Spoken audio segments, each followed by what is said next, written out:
guys, Black ID here. So we have another short video. So kung mapapansin nyo, no, I unfortunately I accidentally oversprayed my instrument panel gauge. Okay, kita nyo yung mga spots na yan, ano? That is actually alcohol, ano? Dito hindi gaano, kaya lang may mga scratches siya. And dito sa other gauge, ayun, kitang kita, no? So I actually tried everything, ano, soapy water, WD-40, ano pa ba tinry ko, yung mga cleaner natin, ano, hindi talaga siya natatanggal. So ito try ko to ngayon.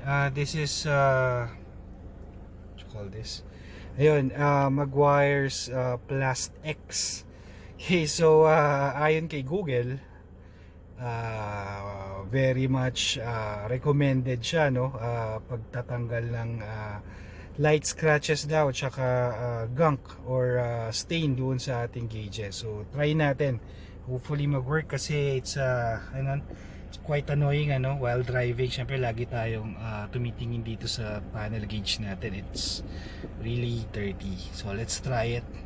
Okay, so meron ako ditong actually dalawang microfiber towel, ano.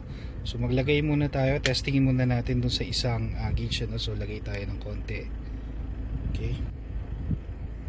Yan.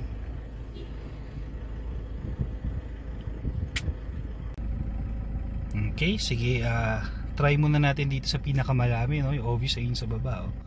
So apply lang natin. Ano dito sa baba, concentrate. Sabi sa instruction, just use any microfiber towel, then clean lang natin ng ganyan. Medyo light force lang gagamitin.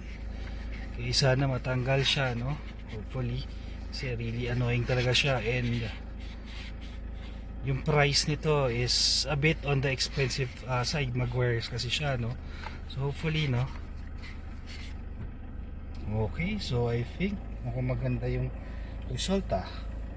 Then kuha tayo ng isa pang cloth, yung medyo malambot, microfiber. So later siguro mas aayusin ko, no, kasi mahirap mag video.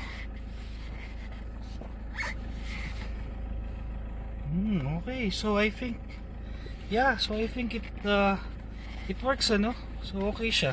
I think kita nyo naman, ano, effective siya.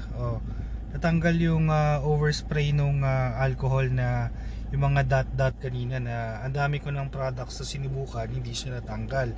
So dito lang pala siya sa Meguiar's PlastX, ano, plastic cleaner and polish. So siguro kagandahan siya para masulit na rin natin. Try ko na rin siya sa headlight as well, ano.